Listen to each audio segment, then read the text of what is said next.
Santo.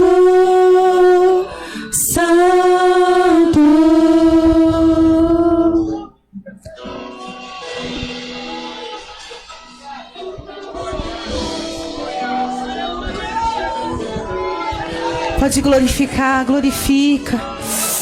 Aleluia. Jesus está vivo, Ele ressuscitou.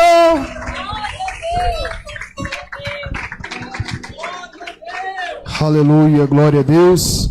Quero saudar a noiva do Cordeiro com a paz do Senhor Jesus, amém? Glória a Deus. Os irmãos podem se assentar em nome do Senhor Jesus. Quero agradecer a Deus por essa rica oportunidade que Ele tem me concedido de estar aqui. Louve e agradeça a Deus pelo nosso irmão Marcos, por ter me feito o convite. Deus abençoe ele, Deus abençoe a esposa, nossa irmã Priscila. Quero também fazer um agradecimento especial para minha mãe que está aqui presente. Levante a mão, mãe. Aleluia. Nossa irmã Leide, levante a mão, glória a Deus. Nosso irmão Mário, que Deus abençoe, muito obrigado. Quero agradecer também a todo o corpo de obreiros, a todos os membros que estão aqui presentes, a toda a juventude, a todos os visitantes, que Deus vos abençoe. A nossa vinda aqui não foi em vão, irmãos. Nós viemos aqui nesta noite porque a nossa alma tem fome e sede da palavra de Deus. E só quem tem fome e sede de justiça vai sair daqui farto em nome de Jesus. Como eu costumo dizer, eu não sou mais um pregador. Se eu fosse mais um pregador, Deus não precisaria de mim. Eu sou um profeta de Deus. Eu vim aqui para fazer o que Deus manda. Quer ouçam, quer deixem de ouvir. Quero que a igreja se coloque de pé. Abra a vossa Bíblia no livro de Gálatas, capítulo 2 e versículo 20. Agradeço a todos os irmãos que estão nos acompanhando na transmissão ao vivo. Que Deus vos abençoe. Estou muito feliz com o Senhor. Peço perdão pela demora. Aconteceu um acidente na estrada e o trânsito estava bem lento. Mas o importante é que estamos aqui e a obra de Deus será realizada e concluída para a glória de Deus. Livro de Gálatas, capítulo 2 e versículo 20. Os irmãos não cessem de glorificar ao Senhor, porque o Paracletos, o Espírito Santo da verdade, já está presente neste lugar, amém? Glória a Deus. Trago um abraço da regional da Vila Erondina para todos os irmãos. Trago um abraço da Igreja Pentecostal Deus e Amor do bairro Santo Antônio, de todos os irmãos de Catalão. Recebam o nosso abraço, nosso carinho. Estamos à disposição da igreja, porque estamos aqui não para sermos aplaudidos, não para sermos evidenciados, mas estamos aqui para que mais uma vez o nome daquele que era, daquele que é e daquele que brevemente voltará para arrebatar uma igreja que é lavada e remida pelo sangue do Cordeiro. É este nome que está acima de todo nome que será glorificado aqui nesta noite. Quem achou diz amém. Quem está procurando diga espere por mim. Os irmãos estão ligeiros, aleluia. A palavra do Senhor diz: já estou crucificado com Cristo, e vivo, não mais eu, mas Cristo vive em mim. E a vida que agora vivo na carne, vivo-a na fé do Filho de Deus, o qual me amou e se entregou a si mesmo por mim. Eu vou repetir: o qual me amou, aleluia, e se entregou a si mesmo por mim. Com a sua Bíblia aberta, coloque no seu banco, em nome do Senhor Jesus. Eu sou como os crentes bereanos. Quando Paulo pregava na cidade de Bereia, os bereanos deixavam a Bíblia aberta para conferir se aquilo que Paulo pregava era bíblico ou não. Então deixa a sua Bíblia aberta. Vamos fazer uma rápida oração. para que o Senhor possa confirmar essa palavra no meu e no seu coração nessa noite. Quem está ansioso para ouvir a palavra do Senhor diz amém. Quem vai orar, diga glória a Deus. Vamos orar. Comece dizendo glória, glória, glória, glória a Deus. Glória, glória, glória, glória, glória a Deus. Glória, glória, glória, glória a Deus. Senhor, que eu diminua e o Senhor cresça, que eu desapareça e o Senhor apareça, que eu me esvazie completamente e que o Senhor me encha do Teu Espírito Santo. Eu nada sei, nada posso e nada sou, mas o Senhor tudo é, tudo pode e tudo sabe. Tu és o dono de toda ciência, sabedoria e poder. Meu Deus, eu te apresento a Tua igreja nas Tuas mãos. Eu não sei, meu Pai, o que esses irmãos têm passado. Eu não sei o que eles têm enfrentado. Eu não sei, meu Pai amado, o que eles têm lutado para estar aqui nessa noite. Mas hoje, meu Pai, eles se fazem aqui presente para poder ouvir, meu Pai, a Tua palavra. A Tua palavra que é viva e eficaz. A Tua palavra que é a verdade absoluta. A Tua palavra que é como fogo e como martelo que esmiuça a penha. A Tua palavra que é digna de toda aceitação. A Tua palavra que despede labareda de fogo na igreja. Meu Deus querido, que o Senhor venha, meu Pai, usar a minha boca, usar os meus ouvidos, usar todo o meu ser, para que Teu nome venha ser glorificado e exaltado nesta noite. Aos irmãos que nos acompanham nas redes sociais, que essa palavra, meu Deus amado, possa transformar, possa abençoar, possa edificar, possa revigorar, meu Deus, as almas que me ouvem nesta noite. Eu não estou aqui, meu Pai, para fazer a minha vontade e nem para agradar os homens, pois se eu estivesse aqui para agradar aos homens, nem servo de Cristo eu seria. Mas eu estou aqui, meu Pai, para que Teu Espírito Santo tenha liberdade para fazer a vontade dEle, para falar aquilo que Ele quer falar nesta noite. Usa-me como canal de bênção, meu Pai. Usa-me, meu Pai querido, para trazer esperança para aqueles que estão desesperançosos. Usa-me, meu Pai querido, para trazer vida para aqueles que estão morrendo. Usa-me, meu Pai, como um garçom, para levar o banquete da Tua palavra para aqueles que estão com fome e sede de justiça. E que o Teu nome, meu Pai amado, venha ser glorificado e exaltado nesta noite. É o que te pedimos e te agradecemos em nome do Senhor Jesus. Amém? Assentai-vos e glorificai a Deus com palmas de vitória para o Senhor. Tem um copinho de água, irmãos? Aleluia. Carta do apóstolo Paulo. Este pregador, escritor, missionário, apologeta, é um homem que inspira-me muito, porque este homem ele tem história e testemunho ao longo da sua vida. E eu quero usar o testemunho do apóstolo Paulo para compartilhar com a igreja. Este apóstolo Paulo, antes de ter um encontro com o Senhor, ele era um dos maiores perseguidores da igreja.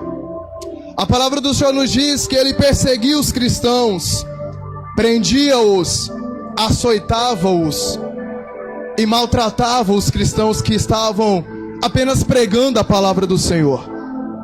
Este Paulo, ele foi criado aos pés de Gamaliel, fariseu, circuncidado ao 8º dia. Este Paulo, irmãos, eu não vou dizer que ele teve um passado, mas ele teve um testemunho. Porque quando alguém entrega a sua vida para Deus, ele não tem passado, ele tem testemunho para contar. A vida que este homem viveu foi uma vida terrível.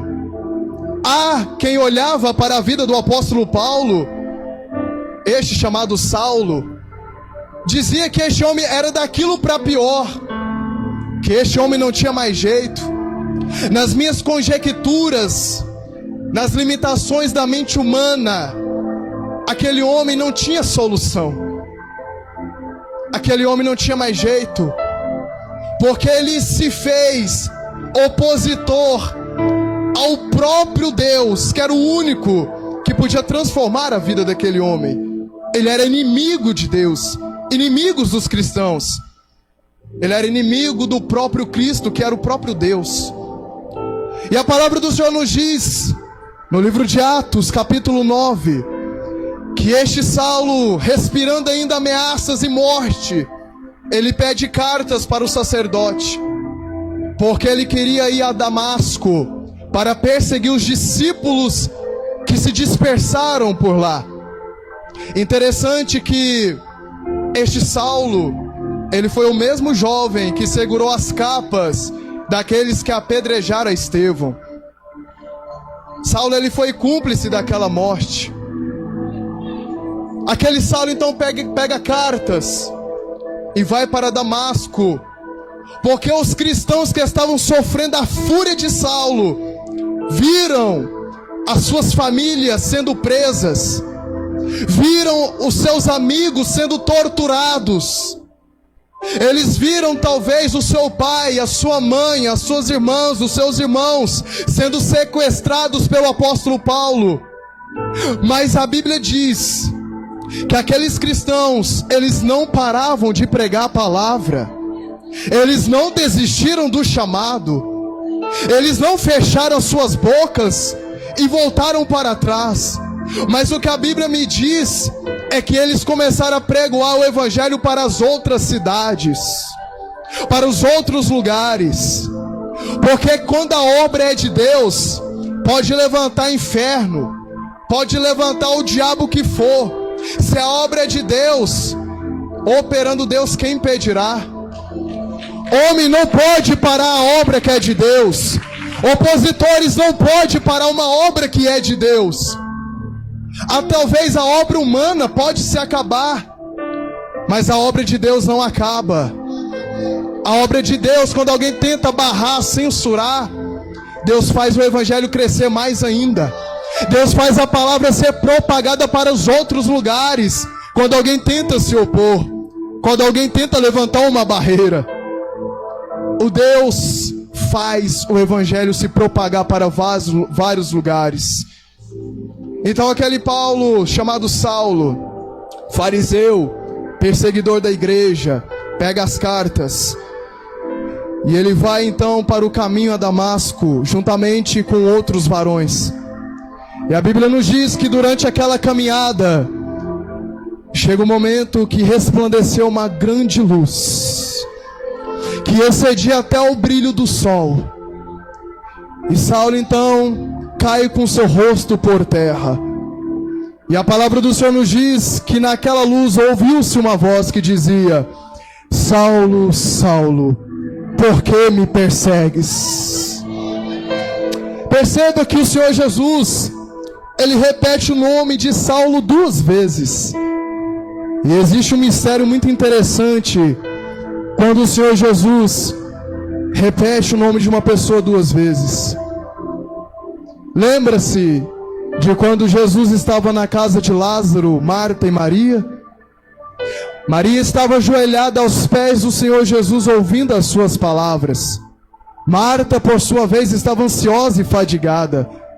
Ela então foi reclamar com o Senhor: Mestre, o Senhor não vê que eu estou aqui fazendo os deveres de casa e minha irmã está aí acomodada? E o Senhor Jesus responde: Marta, Marta, estás ansiosa e fadigada, mas Maria escolheu a melhor parte, que na qual não será tirada. Perceba que Maria estava passando por uma situação tanto quanto deprimente, delicada. Vou dar mais um exemplo. Moisés, quando matou o egípcio, ele fugiu do Egito e foi para as terras de Midian. E nas terras de Midian ele estava cuidando do rebanho de Jetro. E de repente ele viu uma sarça pegando fogo. Mas talvez ele já estava acostumado a ver algumas sarças pegando fogo, mas algo era diferente. Aquela sarça não se consumia. Então ele foi ver aquele mistério mais de perto. E de repente saiu uma voz daquela sarça dizendo: Moisés, Moisés. O que eu quero dizer para a amada igreja é que quando o Senhor Jesus, Ele chama uma pessoa 2 vezes pelo nome, é porque aquela pessoa é especial para ele. É porque aquela pessoa precisa de alguns ajustes, precisa de algumas correções, precisa de uma cura. Quando o Senhor Jesus chama alguém por 2 vezes o seu nome, é porque Jesus quer chamar para o propósito dele. Saulo, Saulo, por que me persegues? Dura coisa é para ti recalcitrar contra os meus aguilhões. E Saulo responde: Senhor, o que queres que eu faça? Interessante, um perseguidor da igreja, um perseguidor dos cristãos, chamar Cristo de Senhor. É onde se cumpre o livro de Filipenses, que diz: e toda língua confessará que Cristo é Senhor, dos que estão nos céus, na terra e debaixo da terra. Toda língua vai confessar que Ele é Senhor, que Ele é Deus, que Ele reina, que Ele tem todo o poder nos céus e na terra. Alabaste palabastéria. Se não confessar que Cristo é Senhor agora, quando Ele voltar e ver Ele assentado sobre um cavalo branco e na sua coxa escrita Rei dos Reis e Senhor dos Senhores, toda língua vai ter que confessar que Ele é Senhor, que Ele reina e que Ele manda nos céus e na terra. Alabaste palabassu. Senhor, o que queres que eu faça? Vai a Damasco, e ali será dito o que você deverá fazer. A luz desaparece. Os varões que estavam com ele viu a luz, mas não ouviu a voz. Saulo então ficou cego pela tamanha luminosidade daquela luz resplandecente. Ele fica cego, ele chega em Damasco, fica 3 dias sem comer e sem beber. O interessante é que o número 3 também tem um mistério muito grande na Bíblia. Número 3 significa vitória. Por que, Alcir? Porque Jesus morreu e ao 3º dia Ele ressuscitou. Sandraque, Mesaque e Abidnego eram 3 homens. Foram lançados na fornalha ardente, 7 vezes aquecida, mas saíram de lá ilesos, sem nenhuma mancha de queimadura. Daniel orava 3 vezes ao dia. Veio o decreto: você não deverá orar mais ao seu Deus, mas somente ao rei Dário. O que ele fez? Continuou orando normalmente 3 vezes ao dia. E o que aconteceu com ele? Foi lançado na cova dos leões. E o que aconteceu, Alcir? O leão teve que jejuar, porque existia um anjo que estava guardando a vida dele, e ele saiu de lá ileso, sem nenhum arranhão, porque 3 é número de vitória. 3 não é número de fracasso, não é número de derrota. 3 é número de vitória. A Trindade, Pai, Filho e Espírito Santo. O ser humano é corpo, alma e espírito. 3 é número de vitória, para a glória do nome do Senhor. Aquela situação que o apóstolo Paulo estava passando não era para a sua vergonha, não era para a sua derrota, é porque existia um mistério de Deus que estava sendo desenvolvido na vida dele. Existia um testemunho que Deus estava criando na vida do apóstolo Paulo, para que Paulo não pregasse apenas aquilo que ele ouvia, mas pregasse aquilo que ele sentiu, que ele viveu, que ele sentiu na sua pele. Ele ficou 3 dias sem comer e sem beber, e estava em oração.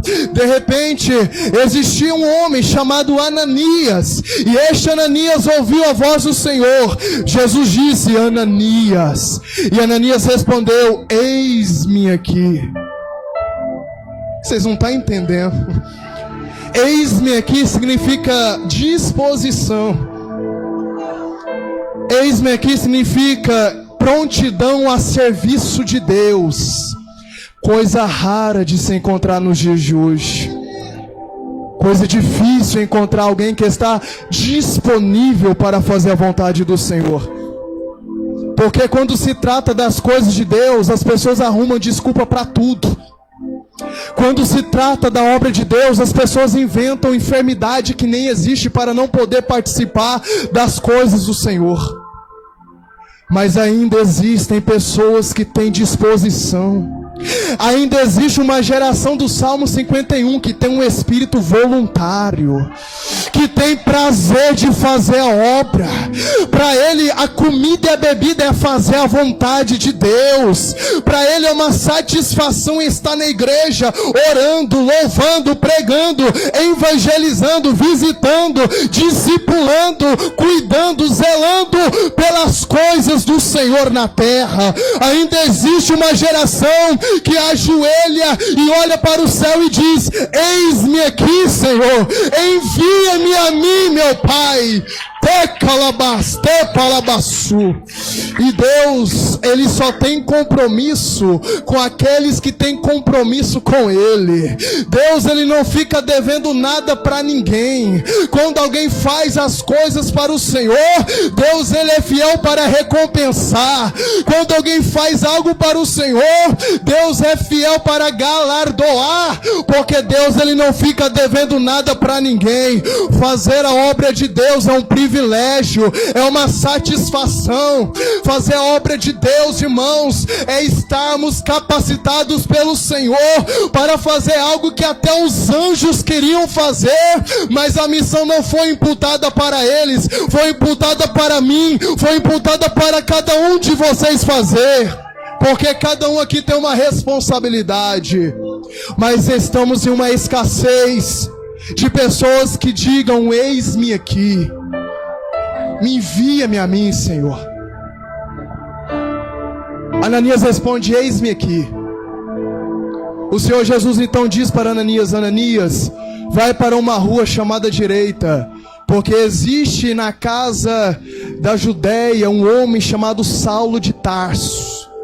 E este Saulo, ele está cego, mas está orando. E ele teve uma visão, que um homem colocava as mãos sobre ele e ele recebia a cura. E Ananias então questiona o Senhor: Senhor, há muito ouvi acerca desse homem, Gabriel. Há muito ouvi acerca desse homem, este que persegue os santos de Jerusalém. Tem pessoas que não entendem o trabalhar e as escolhas de Deus. Jesus, ele responde alto e claro para Ananias: vai, porque este é para mim um vaso escolhido. Vai, porque este é para mim um vaso escolhido. E interessante que a palavra do Senhor é bem clara em dizer que Deus pega as coisas loucas e desprezíveis desse mundo para confundir as fortes. Deus pega as coisas que não é para confundir as que é. Deus gosta de pegar aqueles que são rejeitados para confundir aqueles que estão nos holofotes, que acham que e pensam que é alguma coisa, acham que é alguma coisa. Mas Deus, ele trabalha na simplicidade. Ele trabalha quem tem coração contrito e aquebrantado. Deus, ele não tem obra com pessoas orgulhosas e soberbas. Deus, ele tem obra com pessoas que nas quais Deus enxerga propósito. Deus enxerga algo especial. Deus, ele enxerga além que o ser humano enxerga. Deus vê além daquilo que eu e você vê, irmãos. Ninguém consegue entender os planos de Deus. É por isso que Deus escolheu eu e você. Talvez o mundo lá fora nos desqualifica. Talvez o mundo lá fora não nos dê nenhuma credibilidade. E não é para dar mesmo, não. Se foi Deus que nos chamou, é Ele que vai nos enviar, Ele que vai nos honrar, Ele que vai fazer a obra, independente da opinião dos outros que estão lá fora, independentemente do seu passado, do seu testemunho, independente do que você já viveu até aqui. Deus te escolheu. Você é vaso escolhido. E interessante, irmãos, que Deus, ele quer encher vasos, mas ainda tem vasos que estão quebrados. Tem vasos que o Espírito Santo quer encher, mas os vasos estão rachados. E Deus está dizendo para alguém aqui nesta noite: é tempo de descer para a casa do oleiro. Por algum motivo o seu vaso se quebrou nas mãos do oleiro. E é tempo de você levantar e descer na presença do oleiro. Porque Deus, Ele vai trabalhar, vai moldar e vai fazer de ti um vaso novo na presença dEle, para a glória do Senhor Jesus. Ananias então obedece, vai até a casa onde Saulo estava. E Ananias então coloca as mãos sobre o apóstolo Paulo, e Paulo recebe a visão. Ananias então profetiza, então seja cheio do Espírito Santo. Seja cheio do Espírito Santo. Alabaste, calabaçu. Seja cheio do Espírito Santo. Sabe o que essa geração precisa nos dias de hoje, irmã Leide? Essa geração precisa voltar a ser cheia do Espírito Santo. Essa geração precisa ser batizada. Essa geração precisa voltar a ter o brilho do Espírito Santo. Essa geração precisa ser tocada e motivada pelo Espírito Santo de Deus. Chega, irmãos, não queremos mais ver geração fraca, não queremos mais ver uma geração fracassada, queremos ver uma geração cheia do Espírito Santo. Uma geração que é cheia do Espírito Santo, ela não abre o seu coração para as coisas do mundo. Uma geração cheia do Espírito Santo, ela nega a si mesmo, ela nega os pratos, ela nega as migalhas do mundo. Uma geração cheia do Espírito Santo, por onde ela aparece, as pessoas olham e vê algo diferenciado, as pessoas olham e vê um brilho diferente, uma postura diferente, um jeito de falar diferente, um jeito de se vestir diferente, um jeito de falar diferente. Aquelas pessoas que vê uma pessoa cheia do Espírito Santo, elas querem, nossa, eu queria ser igual a ela, eu queria ser igual a ele. Sabe por quê? Porque uma geração cheia do Espírito Santo, ela veio para influenciar e não para ser influenciado. Ralabaste, calabaçu. É para tremer, aleluia. Esse lugar vai ficar pequeno aqui nesta noite, porque a glória de Deus já está tomando conta do ambiente. E só quem está abrindo o coração para Deus vai começar a sentir uma graça, vai sentir uma presença diferenciada. E eu profetizo aqui em nome de Jesus, que nós sairemos daqui não da mesma maneira que entramos, mas vamos sair daqui cheios, cheios, cheios do Espírito Santo. Vamos sair daqui revigorados, alimentados. Vamos sair daqui de forma apoteótica, gloriosa, triunfante, porque a palavra de Deus não volta para Deus vazia, mas antes faz aquilo que apraz a vontade dele, terra. Agora eu vou te mostrar a diferença de quem é cheio do Espírito Santo. A Bíblia nos diz que após Paulo ser cheio do Espírito Santo, ele foi se batizar. E a Bíblia nos diz que após se batizar, ele foi ter alguns dias com os discípulos. Ele foi conversar com os discípulos. Ele foi criar amizade com aqueles que andaram com Cristo, que viram a Cristo, ouviram a voz de Cristo, tiveram experiências com Cristo.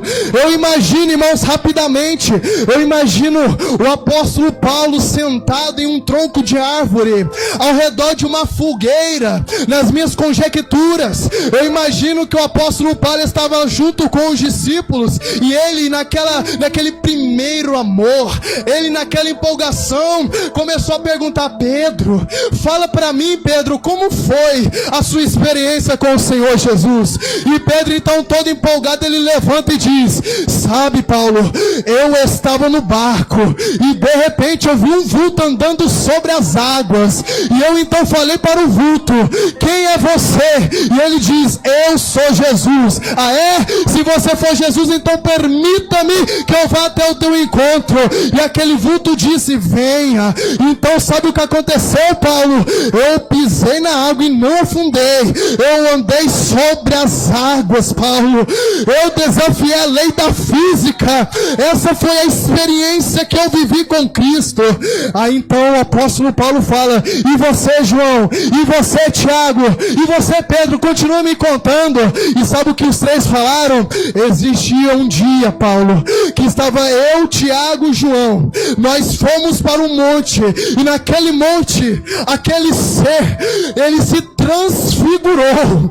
A Bíblia diz que os cabelos dele ficaram brancos como a neve. A roupa ficou tão branca que nem os lavandeiros conseguiam deixar aquela roupa tão branca.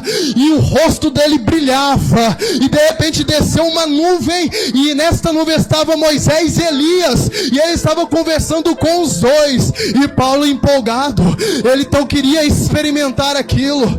Ele estava querendo ter essa comunhão, essa experiência, essa vivência com o Senhor. E a Bíblia diz que o apóstolo Paulo, ele foi arrebatado ao terceiro céu. Vocês não estão entendendo, irmão. Oh glória, oh glória. Ele foi arrebatado ao terceiro céu. Ele viu coisas que não cabe nem convém ao homem falar. Ele viu, irmãos, a nova Jerusalém. Ele viu as moradas e as mansões celestiais que Deus tem preparado para aqueles que amam a Ele. O apóstolo Paulo viu as coroas. Eu imagino, eu conjecturo aqui, que ele viu as coroas, que ele viu a árvore da vida. Ele viu, irmãos, os livros. Ele viu os anjos.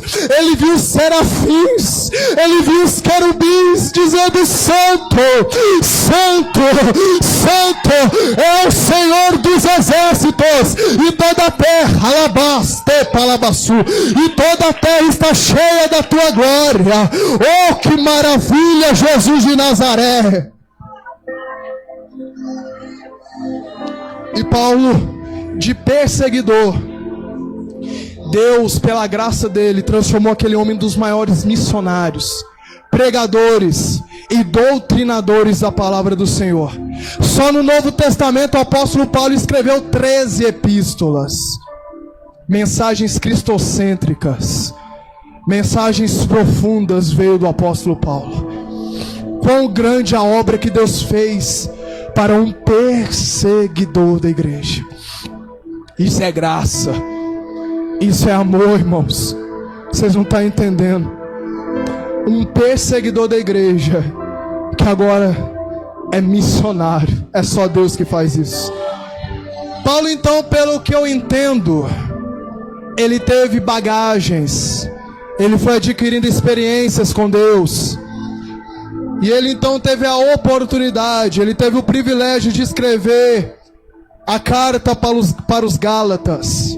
Mas nesta noite eu quero meditar com a igreja Gálatas capítulo 2 e versículo 20. Pois Paulo tem 4 lições para mim e para você. E eu vou falar tudo que Deus me mandou falar. Se os irmãos der glória, eu vou pregar. Se os irmãos não derem glória, eu vou continuar pregando. Porque a palavra do Senhor vai ser pregada. Como eu vos disse, ele já tinha experiência. Ele tinha bagagem. Uma outra coisa, jovens, vocês que me ouvem, valoriza os anciãos da igreja. Valoriza quem tem mais tempo de ministério que você.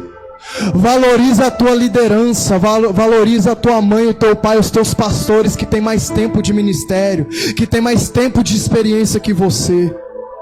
Porque eles têm lições valiosas para nos dar. E uma outra coisa, essa geração de ferro, a geração da irmã Leide que vivia com o joelho dobrado no altar, está acabando, está indo embora. A geração que está vindo aí é tudo Nutella.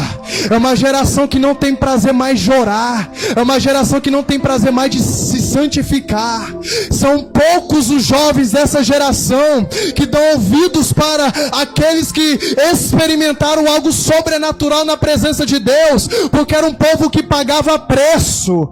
Era um povo que renunciava na presença do Senhor e estava com o joelho calejado no chão de tanto orar. não tinha carro, não tinha moto, ia de a pé para a igreja, debaixo de chuva, debaixo de sol, não tinha desculpa, ia para a vigília, ia para a igreja, ia evangelizar, porque o combustível deles era tamanha a presença do Senhor na vida deles. E essa geração de ferro está indo embora. Então aproveite, enquanto essa geração está aqui para nos ensinar, para nos instruir. Dê valor para as palavras dos líderes, daqueles que têm mais experiência com Deus. Valoriza. E com essa bagagem de experiência, Paulo vai trazer 4 lições para a igreja de Gálatas. A primeira lição, eu separei esse versículo em 4 partes. Parte A: já estou crucificado com Cristo. Versículo 20, eu vou repetir. Já estou crucificado com Cristo. A primeira lição que eu aprendo aqui, Paulo está falando da renúncia. Porque aqueles que estão crucificados com Cristo, ele não tem mais controle sobre ele. Ele ao menos nem consegue olhar para trás mais. Quem está crucificado com Cristo só está olhando para frente. Quem está crucificado com Cristo já morreu para o pecado e nasceu uma nova criatura em Cristo Jesus. Quem manda nele é Cristo, quem instrui, quem direciona, quem orienta é Cristo. Os planos, os sonhos, os projetos, é tudo conduzido e respaldado por Cristo, porque agora aquela pessoa que está crucificada pertence ao Mestre, pois ela foi comprada por um bom preço, um preço de sangue. E agora ela não manda mais nela mesma, mas quem manda é Deus, quem manda é o Senhor Jesus, e cabe a nós obedecer a Ele, cabe a nós a sermos fiel a Ele. Ó, até o óculos caiu, misericórdia. Renúncia, juventude. A cruz, ela é uma renúncia. Jesus disse: aquele que quiser me seguir, aquele que quiser, Tiago, não é por obrigação, é aquele que quiser, negue-se a si mesmo, tome sobre si diariamente a sua cruz e siga-me.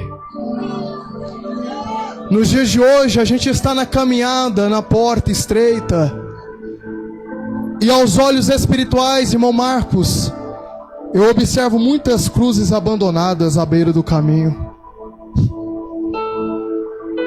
A gente na caminhada vê tantas pessoas que apostataram. Quanto mais a volta dele está próxima, parece que as pessoas estão perdendo a esperança.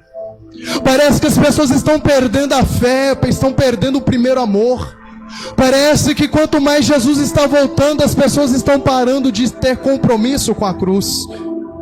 A gente está carregando a nossa cruz e está vendo várias outras jogadas ao chão. Quantos irmãos que já foram embora? Quantos pastores que foram embora?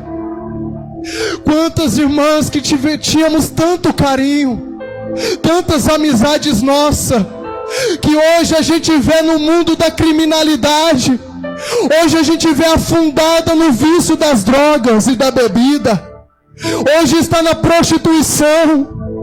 Aí a gente às vezes vai olhar no Facebook as fotos antigas e vê aquela pessoa no altar cheia da presença de Deus pregando, no grupo do coral louvando, e agora hoje perdeu totalmente aquela graça, aquela presença, aquele brilho, por causa de poucas coisas, por causa de migalhas, abandonar o banquete de Deus.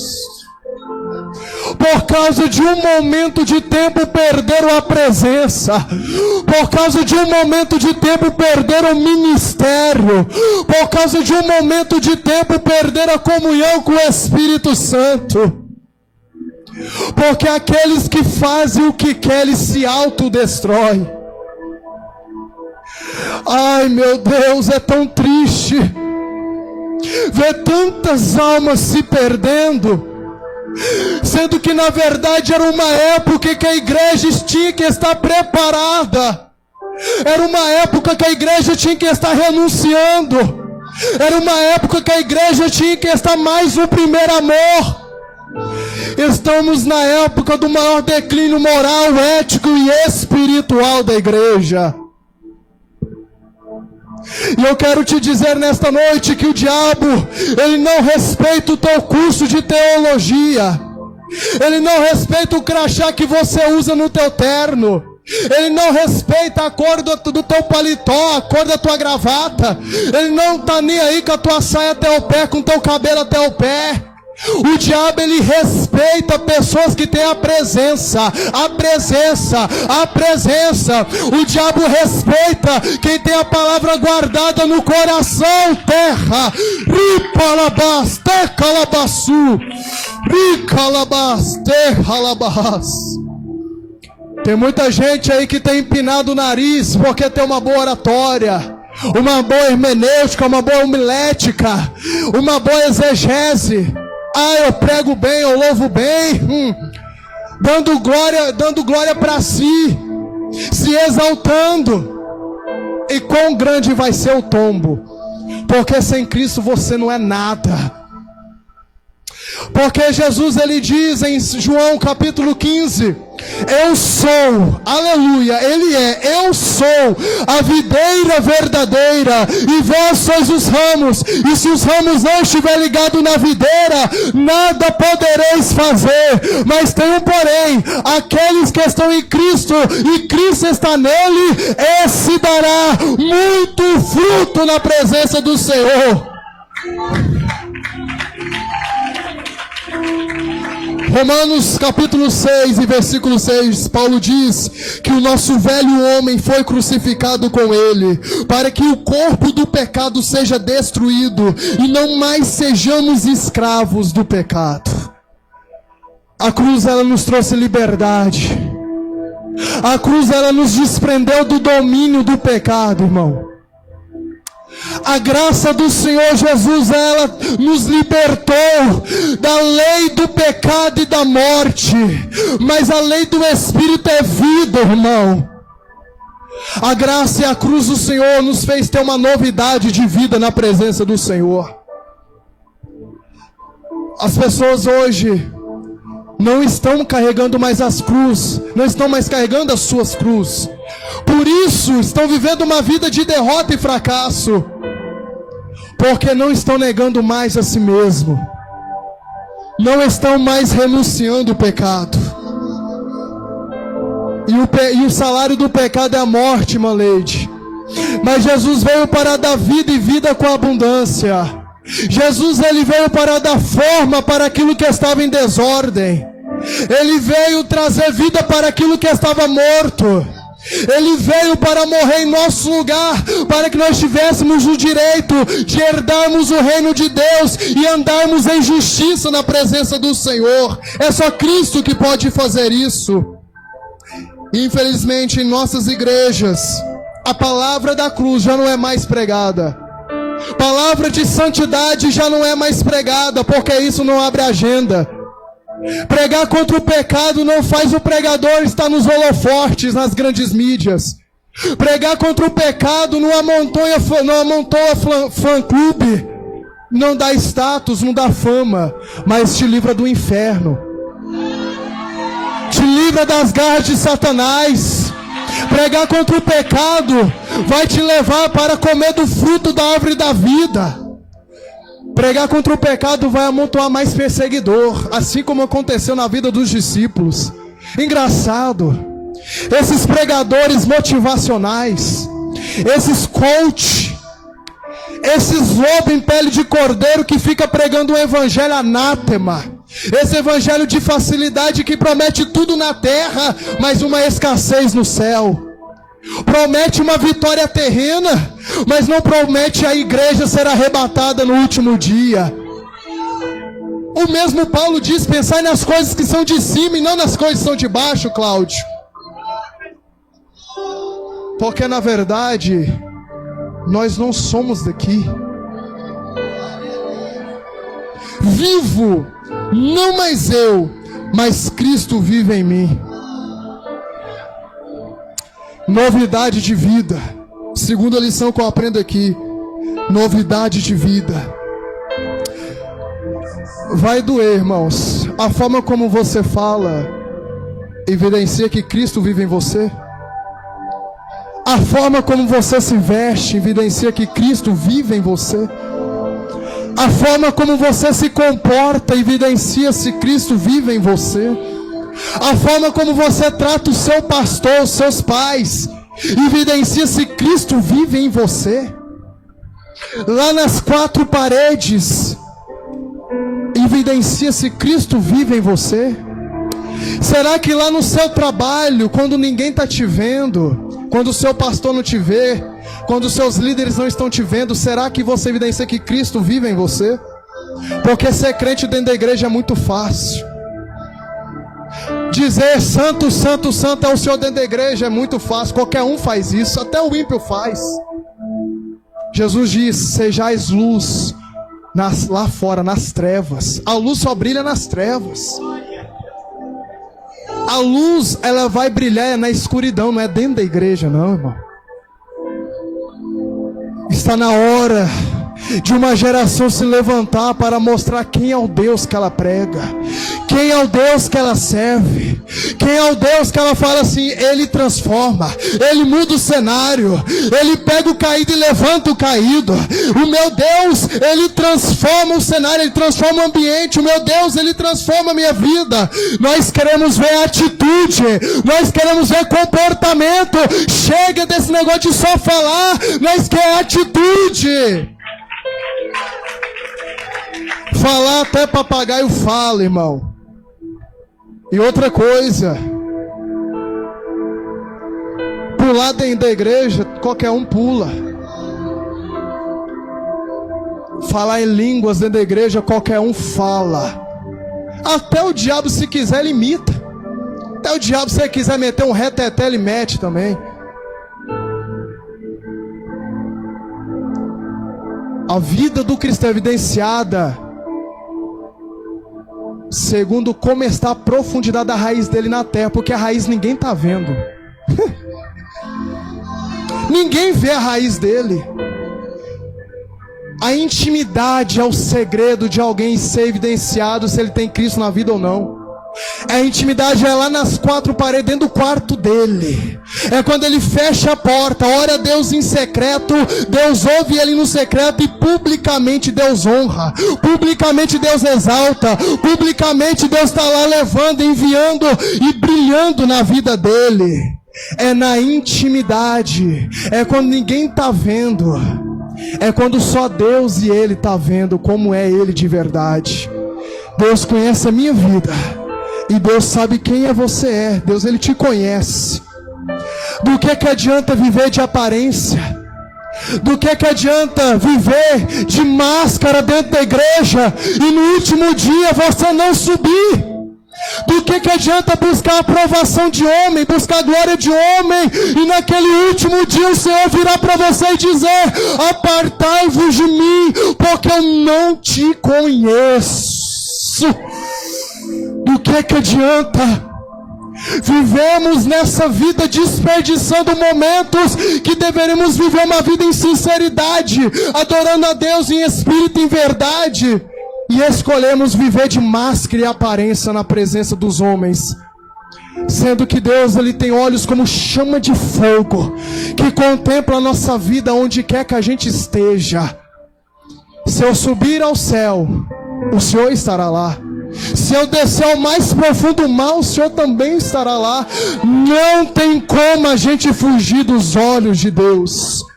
Não tem como a gente pensar em trapacear a Deus. Deus, ninguém passa Deus para trás. E de Deus ninguém se zomba. Ninguém zomba de Deus. Porque aquilo que o homem semear, ele vai ceifar. Ele vai ceifar aquilo que ele está semeando. Tá vendo como uma mensagem dessa não faz ninguém pular, dá glória a Deus, dá aleluia? É porque Deus, Ele está tocando na ferida, irmão. Deus, quando Ele toca na ferida, é para curar, é para cicatrizar. E eu não prego para voltar, eu prego é para subir. Aleluia. E vivo não mais eu, mas Cristo vive em mim. E a vida que agora vivo na carne, vivo-a na fé do Filho de Deus. A terceira lição, na parte C do versículo: peregrino em uma terra estranha. E a vida que agora vivo na carne, vivo na fé do Filho de Deus. Eu quero dizer para a igreja que nós somos peregrinos nessa terra. Estamos aqui de passagem. Esse mundo não nos representa. Esse mundo não representa a igreja de Deus. Esse mundo só tem o mentir, o roubar, o perjurar. Esse mundo só tem traição, só tem morte. Esse mundo só tem adultério, fornicação. Esse mundo só tem ódio, só tem sensualidade e lascívia. Esse mundo não nos representa. O que representa é a morada celestial, onde habita a paz, habita amor e habita a justiça. E aqueles que são do céu falam das coisas do céu. Aqueles que são da terra falam das coisas da terra. Sabe por quê? Porque a boca fala daquilo que o coração está cheio. Do que o teu coração está cheio, hein, crente? Do que o teu coração está cheio? Se o seu coração estiver cheio de futebol, você só vai falar das coisas de futebol. Se o seu coração estiver cheio da palavra, você só vai falar das coisas da palavra. Se o seu coração estiver cheio das coisas desse mundo, a pessoa só vai falar das coisas desse mundo. Mas o coração que está cheio de Deus, a pessoa só quer falar de Cristo, a pessoa só quer falar da palavra, a pessoa só quer falar daquilo que Deus fez e faz e sempre fará nas nossas vidas. Para finalizar, porque a hora foi embora, esse horário é meu inimigo. Uma hora virou 1 minuto. Engraçado, no serviço não passa rápido de jeito, né? Misericórdia. Parte D, quarta e última lição. O qual me amou. Aleluia. Eu me emociono quando eu leio essa parte. O qual me amou e se entregou a si mesmo por mim. A quarta lição que eu aprendo aqui é o mistério da graça. Gabriel, graça é um favor imerecido. Ninguém merecia a salvação. Estava todo mundo perdido. Estava todo mundo já condenado. Já não tinha mais jeito, porque o pecado já tinha dominado a terra. O câncer do pecado já tinha espalhado. O ser humano já não tinha mais esperança. O ser humano já não tinha mais solução. Mas o único que podia resolver, ele desceu na terra. E a forma pela qual ele desceu se chama kenosis. Ele se esvaziou-se da sua glória.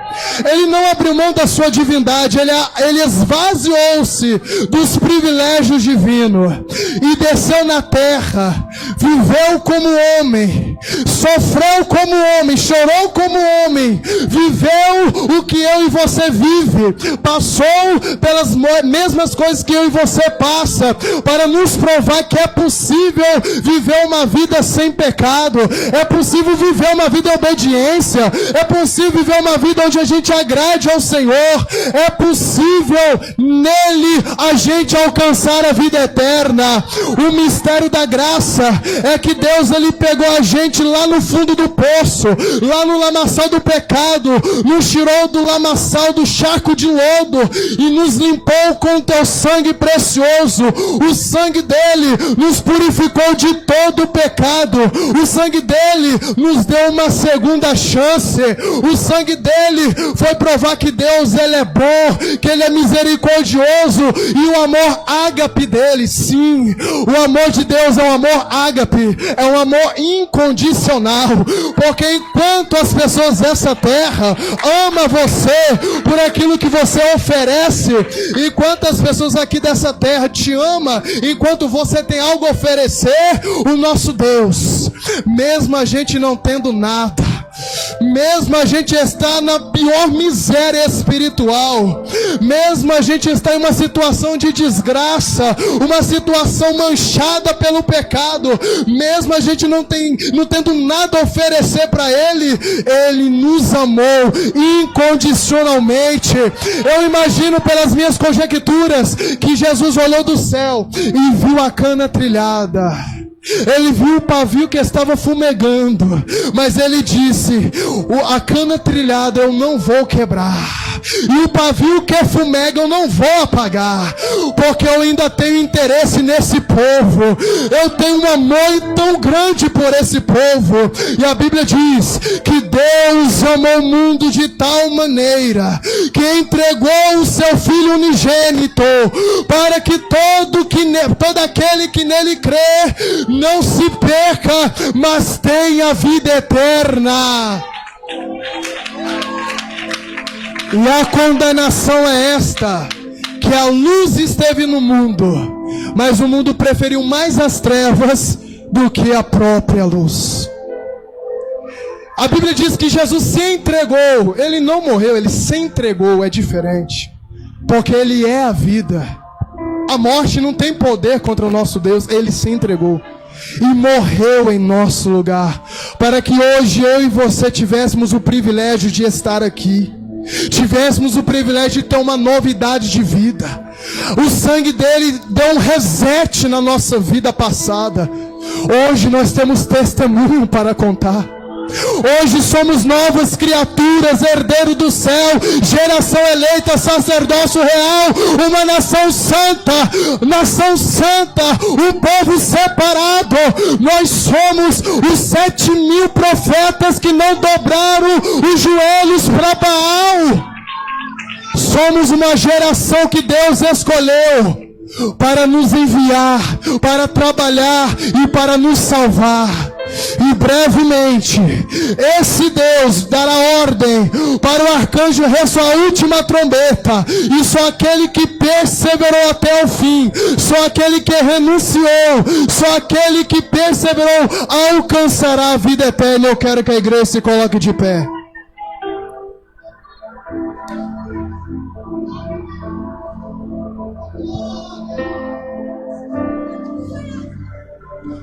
Por que, se você disse que o apóstolo Paulo te inspira?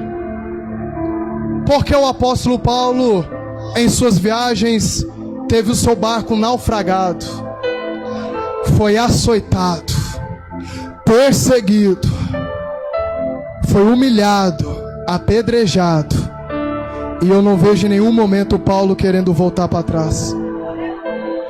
Eu não vejo em nenhum momento Paulo querendo abandonar o arado. Mas eu vejo um homem que perseverou até o fim. Combati o bom combate, terminei a minha carreira e guardei a fé.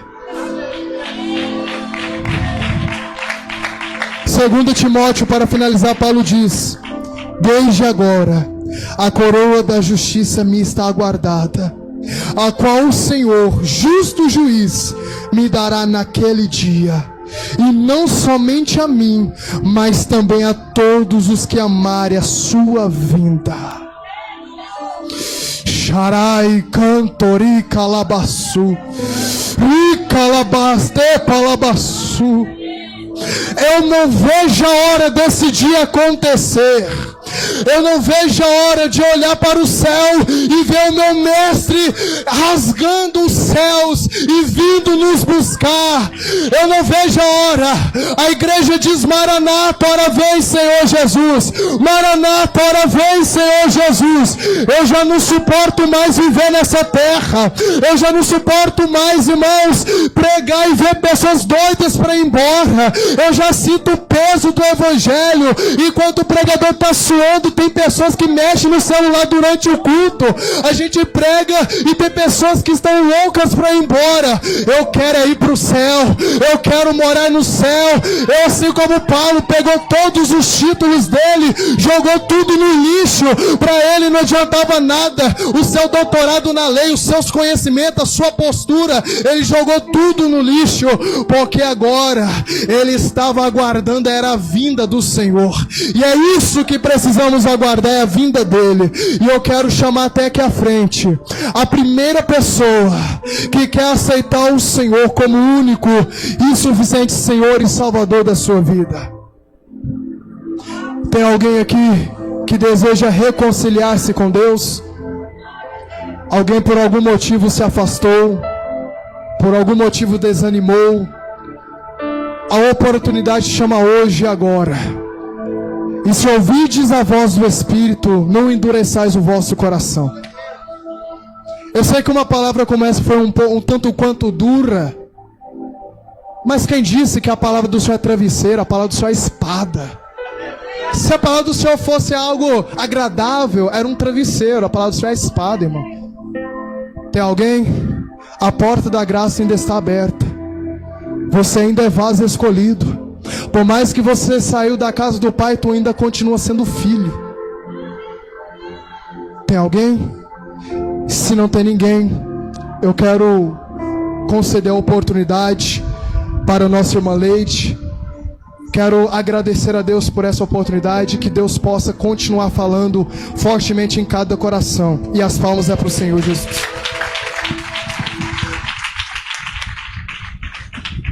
Aleluia. Todos dizem amém, Jesus.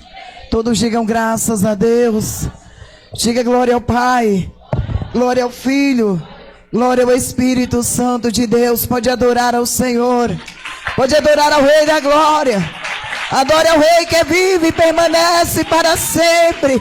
E Ele está no nosso meio. Alabassurianda, alamanai.